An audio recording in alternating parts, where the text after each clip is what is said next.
welcome back to Belle's OT Corner. It's been a minute since I've jumped on, I should say.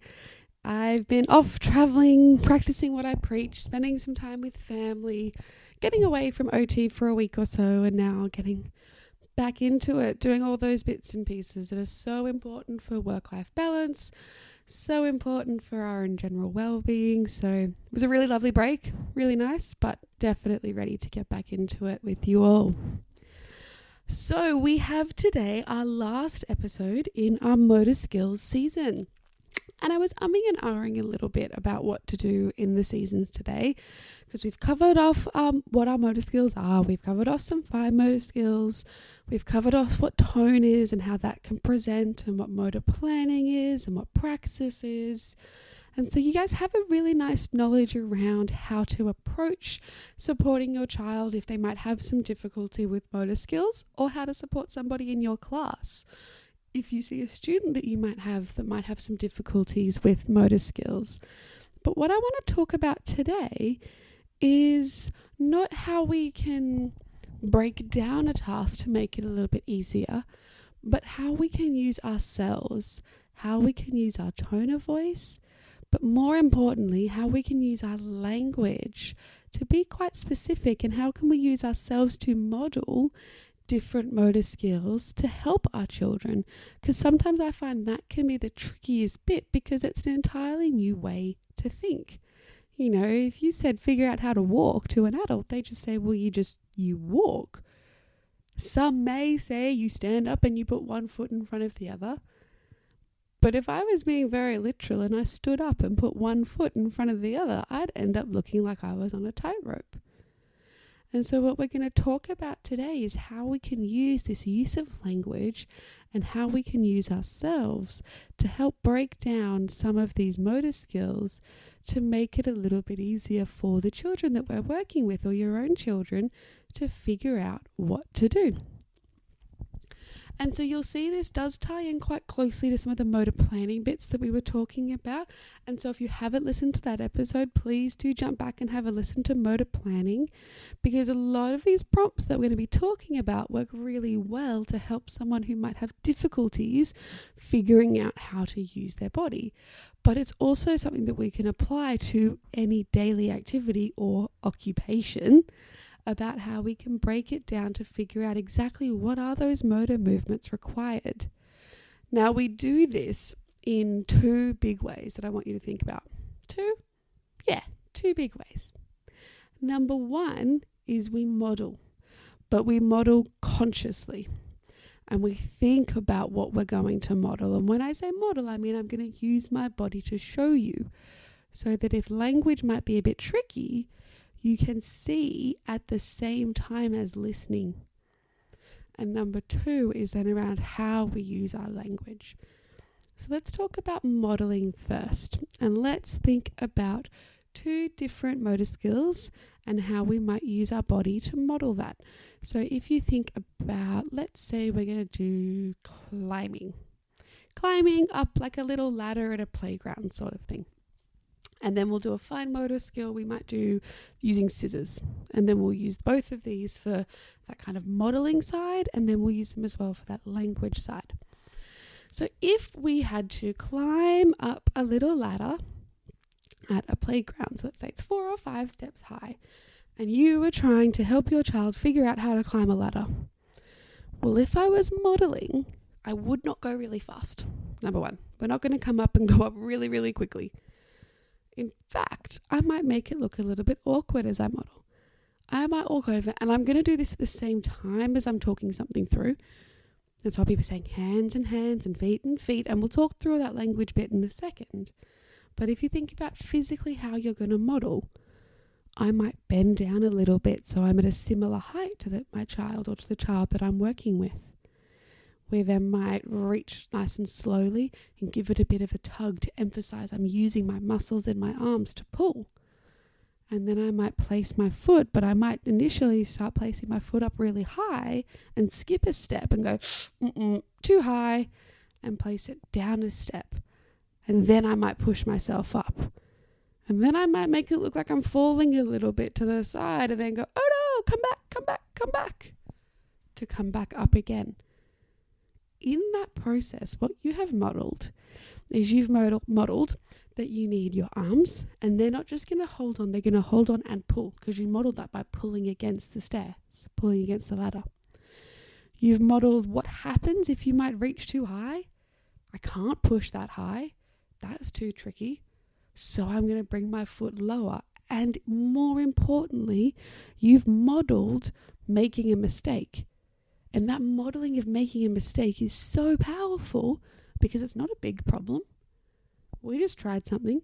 It didn't work, but I can try something different. And so when we reach up and put our foot on that second step, oh, too hard, nope, put it back on the first step. We've then modelled that we need to use muscles in our legs to push. And then we've modelled finding our balance.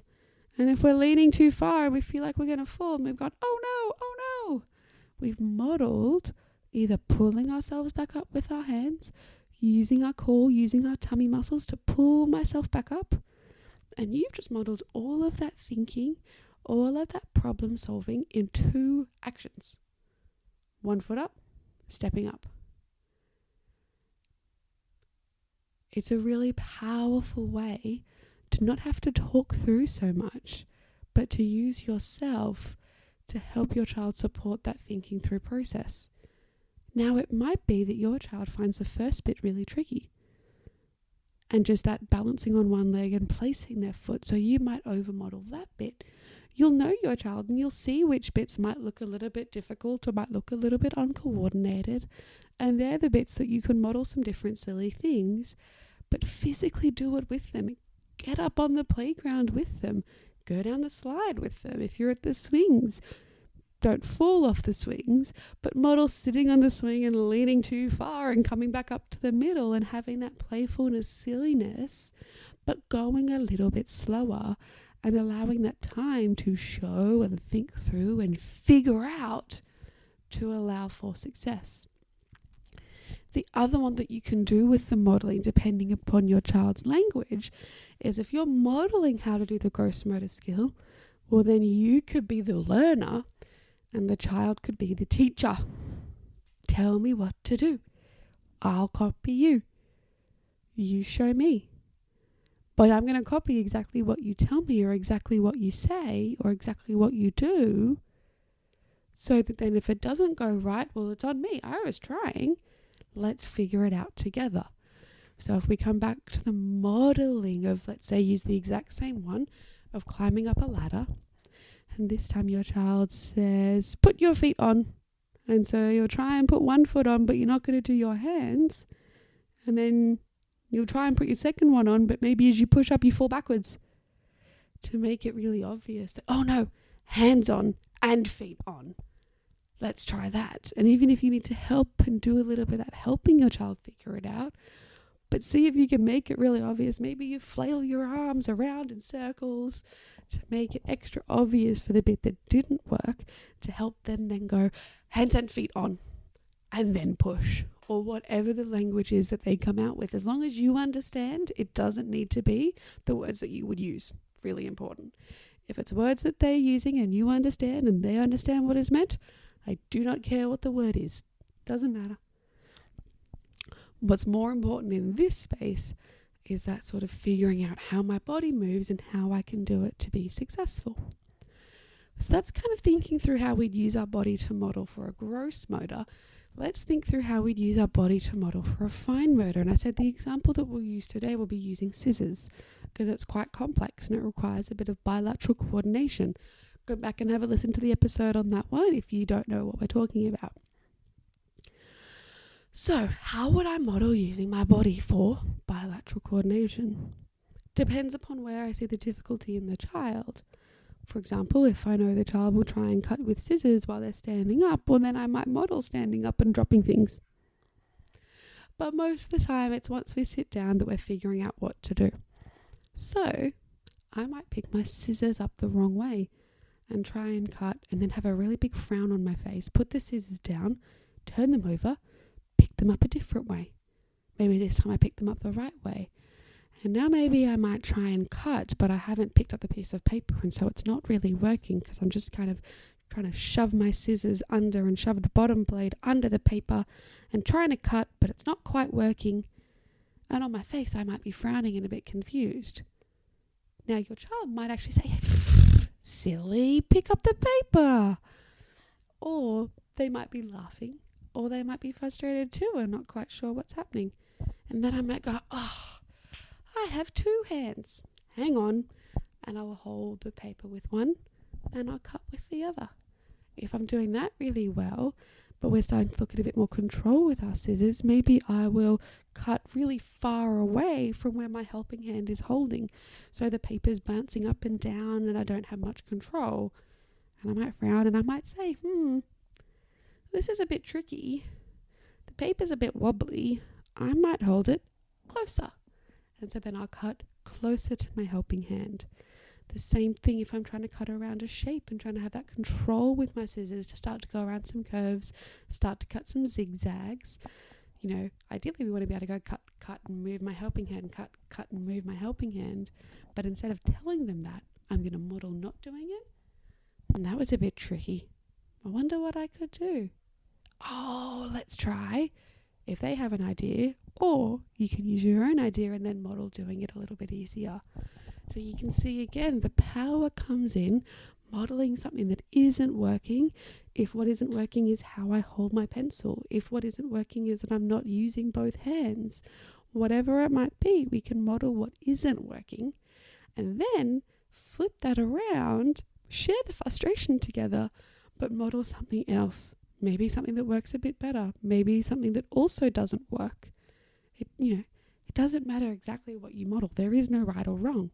You can make it as silly as you want, but sharing that together can be really, really, really powerful. And taking the time and going slowly through modeling these things can help your child's brain to catch up and work at the same speed as your brain, because we're allowing time for that extra thinking, that extra cognitive load about how do I need to use my body, how do I need to use my muscles, what can all the different parts of my body do to be successful. And so that then leads us into the idea of this language bits and pieces. And as we talk about the language side of things, I don't mean the child's or your child's language and ability to express themselves. That very much falls under speech and language therapy. What I mean is your language, how we can look at what language as an adult we can use to help break down their thinking about what their motor movements need to be. And my go-to for this is when you're first starting out, number one, it feels really uncomfortable. It's really hard to do. It's really tricky to think about. It doesn't come naturally because, as I said before, we have become masters at walking. We have become masters at running. Some of us, I still hate running, but we know how to do them and we don't have to actively think about doing them. So to force our brain to actively think about what muscles do I need and what are they doing can be really hard. So to help with this, break it down into big muscle groups. Break it down into what's your head doing, what's your arms/hands doing, what's your body/core doing, and what are your legs doing. And so this way, we don't need to know which muscle in particular we're using, because children don't know all of their muscles, and I would argue a lot of adults can't tell you what all of their muscles are. We know some of them, we don't know all of them. Doesn't really matter. What we do need to know is I use my core and my tummy and my body to help keep me balanced. I can use my legs to bend and stretch, and my legs can help keep me balanced. I can use my head, like if my head's tipping too far backwards, I might fall. Or if I'm looking to the side and it's not working, or if I'm trying to cut but I'm holding my piece of paper and my scissors really close to my face, that might be a problem. So what does my head need to do? It needs to stay up nice and tall and away from the paper. And we'll get into these examples a bit more in a second, but we're going to think about it in terms of what do these muscle groups, bigger muscle groups, need to do. So things like, what does my tummy need to do? Do I need to have a squeezy tummy? Do I need to have a floppy tummy? If I'm falling, do I need to use my tummy muscles to pull me back up?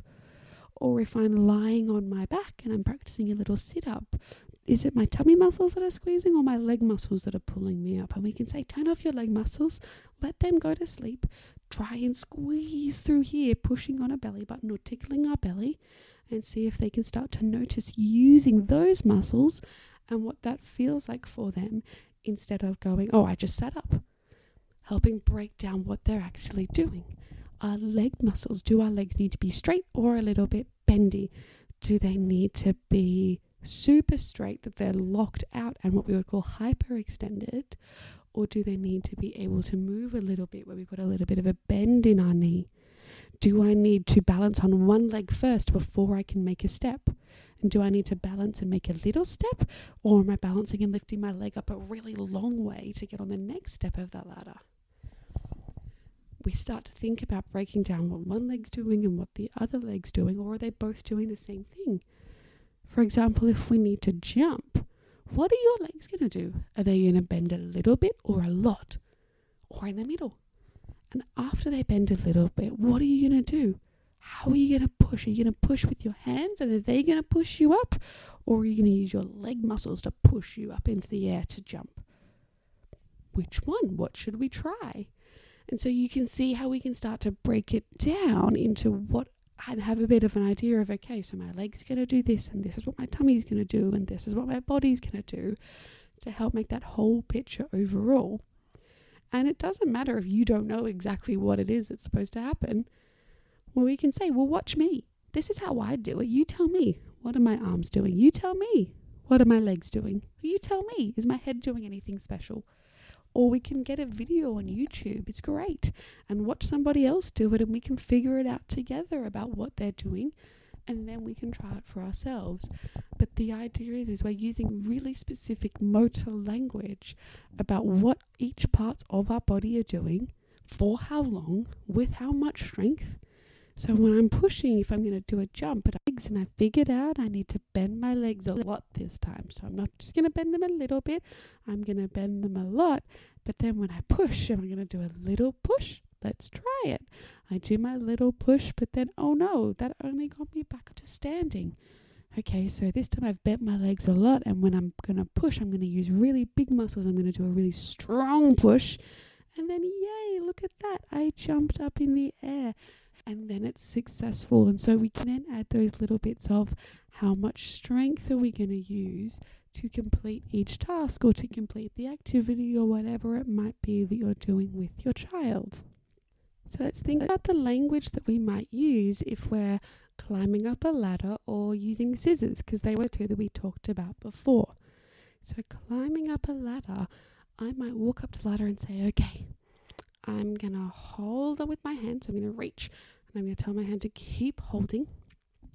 And now I need to balance on one leg. So I'm going to lift up my foot, and I'm going to balance on one leg, use my big muscles to keep me balanced. I'm going to put my foot on the step. Oh, not that step. That one was too high. On the bottom step. Okay, now I'm ready. And I need to push with my leg, and I'm going to pull with my arm at the same time. So my leg's going to keep pushing and my arm's going to keep pulling until I'm up nice and tall on this step. Okay, I'm ready. Ready? I'm going to push, pull. Oh, I made it. And now I'm going to take my next leg and I'm going to put it with my foot, and I can balance. And now I can hang out here for a minute. And so see how we blended the movements that we were doing as we were modeling with that verbal explanation of actually what my body parts are doing. If you've modeled falling to the side a little bit, say, oh no, I've fallen a little bit. Okay, I'm going to use my strong legs, and I'm going to use my tummy muscles, and I'm going to squeeze them and pull myself until I'm back. And so you see, again, you can also use your voice and the language that you're using to emphasize effort. I'm going to pull. Oh, I made it. Or I'm going to push. And we can put a bit of effort behind the words that we're using to help them understand the effort that you are physically using in your muscles as well. And so then for the next bit, okay, I'm up on one. And now I'm going to let go with one hand. And I'm going to reach it up. And where should I hold? Do I hold on the side or do I hold on the front? I'm going to hold at the front, and I'm going to tell my hand, don't let go. Keep squeezing, keep holding, don't let go. And then I'm going to move my next leg. And where's it going to go? Okay, remember, I'm going to balance on this leg first, and then I'm going to move my other leg. I'm going to bend it and bring it up. And so again, we're breaking down each step. And the level to which you need to break down each step will vary dramatically depending upon where you've noticed your child having some difficulties. If you notice your child's not having any difficulties and they don't need this extra bit of support, then go for it. But if you notice they're getting a little bit frustrated, then have a go. Start to break down what are different parts and think about in those muscle groups, what your legs doing, what does your body have to do, what are your arms or your hands going to have to do. What's your head going to have to do? Are you going to stick your head forwards? Are you going to keep your head straight? Are you going to lean it to the side? Each of those little things to think about just helps your child get ready before they even attempt the task. And that's the really nice thing that we can do with modeling, is it helps slow them down. They have that time to go through the cognitive process and the thinking, watching you and talking it through with you before they even attempt to get onto the equipment themselves. We can use the same thing with our scissors. Maybe we look at and talk about how to pick up our scissors. So I'm going to pick up my scissors and I'm going to put one of the loops over my thumb and one of the loops over my pointer finger or my tickle finger or whatever I'm going to call this finger. And then I'm going to tuck all my other fingers so they're out of the way. Or maybe I put one over my thumb and I put 2 fingers in, because I actually prefer, when I'm using my scissors, to have 2 fingers in. It gives me a little bit of extra strength.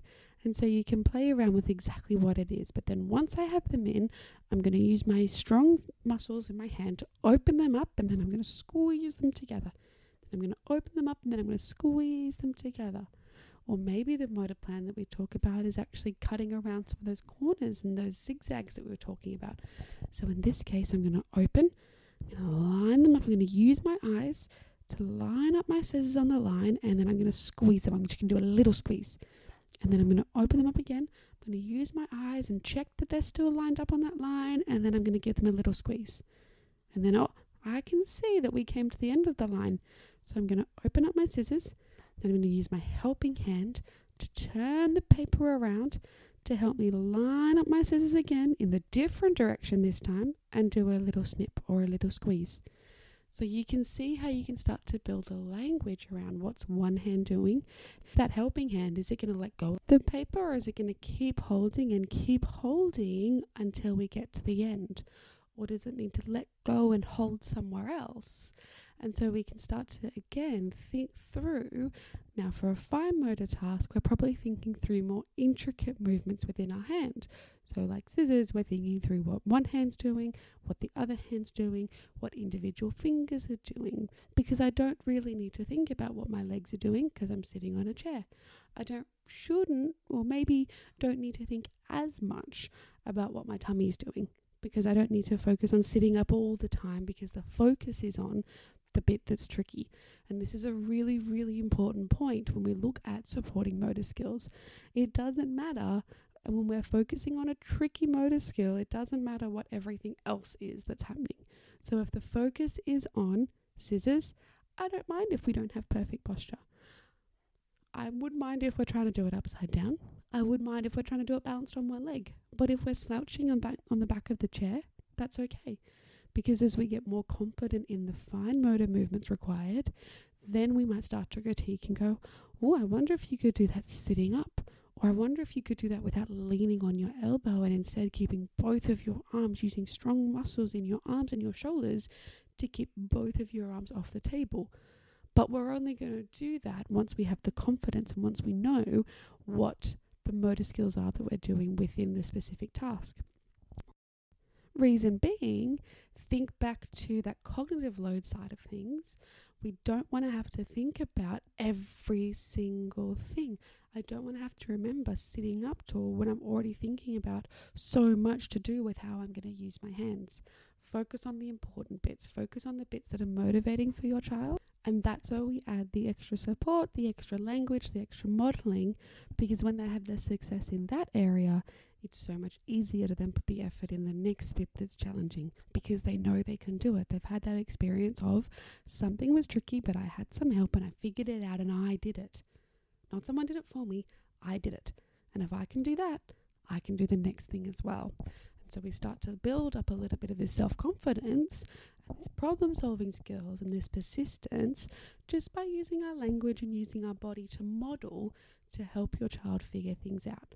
Now, there are not always times when you have the time to do this. So always think about those pockets of time within your day where you might have the time. Maybe it's the weekend. Maybe it's bedtime.